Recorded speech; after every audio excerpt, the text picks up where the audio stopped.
I was thinking about, we heard some stories about, education and learning, and I remembered kind of a two-part story. So I love words and vocabulary, and that's probably because of my grandma. I had a grandma that liked to read to me, and I liked to be read to, and we both got really, really bored with C, Dick, and Jane.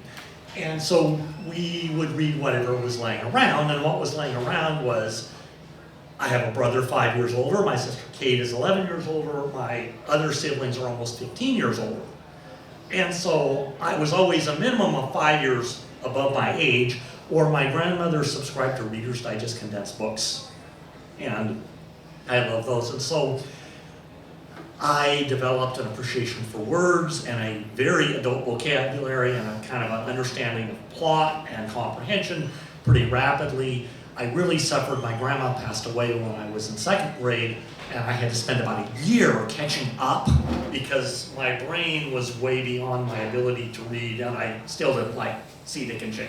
But I caught up, and I loved words, and that made me a good student.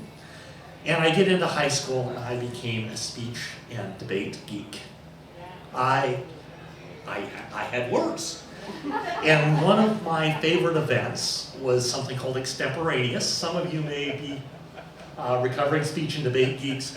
An extemp contest is you are given a current events topic, you draw a topic, you have 30 minutes to write your speech. And I liked this event because I knew about current events, and I went to Puyallup High School, which was, at the time, the debate powerhouse. We were 8th in the nation that year. We were a very good team, and so we were serious about our stuff, and we had a really good instructor. So we kind of had this whole prep system for doing extemp. We had article files, and this one tournament, you do rounds. You have 3 little speeches against, in competition, and then they pick like 8 people to go to the finals. This was the finals. And I draw a topic, and the first thing you're looking for in a topic is it's nice if you know at least what the topic is, because then you can think more about what you're going to say and less about trying to figure out what the topic is. And I understood the topic. And so I worked diligently for 30 minutes, and I prepared a speech. It had a nice introduction. It addressed the issue and had a proposed solution. I was, 16 years old. In retrospect, the solution probably maybe was not realistic, but I gave it a try. And this is a finals round, but it's a big tournament. There's not too many people there, and my coach is coaching 60 kids. He was in a different event, so he did not hear me speak.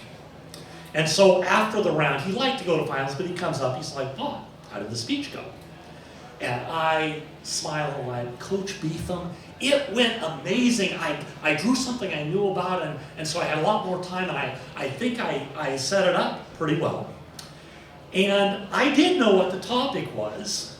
However, I also, besides having a grandma that taught me to read, have a father's side that tends to butcher words.